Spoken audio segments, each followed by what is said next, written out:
I read the biography of Mark Twain called The Trouble Begins at 8 by Sid Fleshman.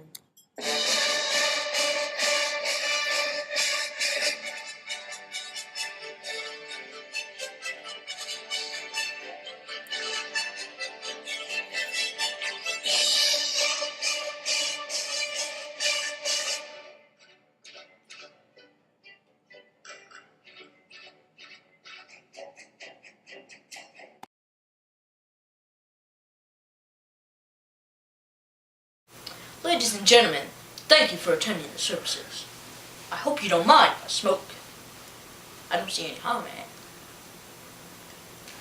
I came out of this world asking for a light, and I expected to go out of it blowing smoke. Now I'm going to tell you about the story when I first met a coyote.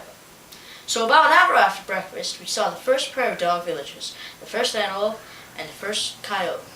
The coyote is a long, slim, sick, sorry-looking skeleton with a wolf skin stretched over it, and a bushy tail that forever sags down with the expression of forsakenness and misery. He is always hungry, he is always poor, out of luck, and friendless. He is so spiritless and cowardly that even while his exposed teeth are pretending a threat, the rest of his face is apologizing for it.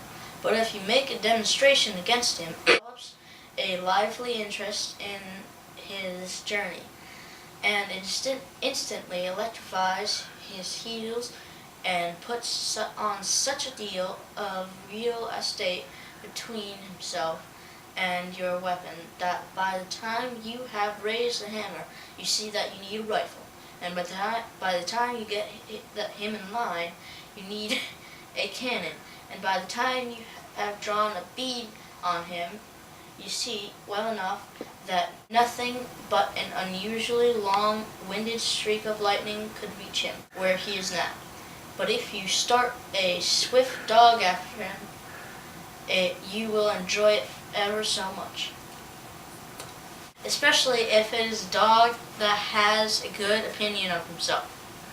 The coyote will go off on that deceitful trot of his, and every little while he will smile a fraudful smile over his shoulder that will fill that dog entirely full of encouragement and worldly ambition, and make him stretch his neck further to the front and pant more fiercely, move his furious legs with yet a wilder frenzy, and leave a broader and broader and higher and denser cloud of desert sand smoking behind.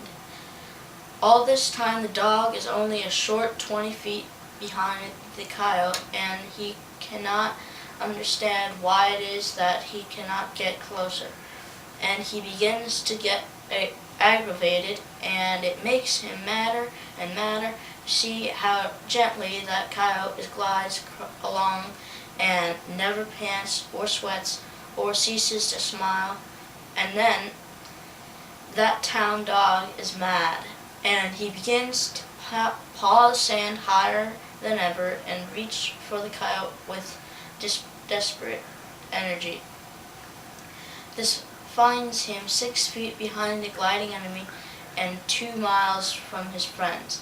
And then in the instant that wild new hope is lighting up on his face, the coyote turns and smiles blandly once more, and with something about it that seems to say, "Well, I shall have to tear myself away from you. Business is business, and it will not do for me to be fooling along this way all day."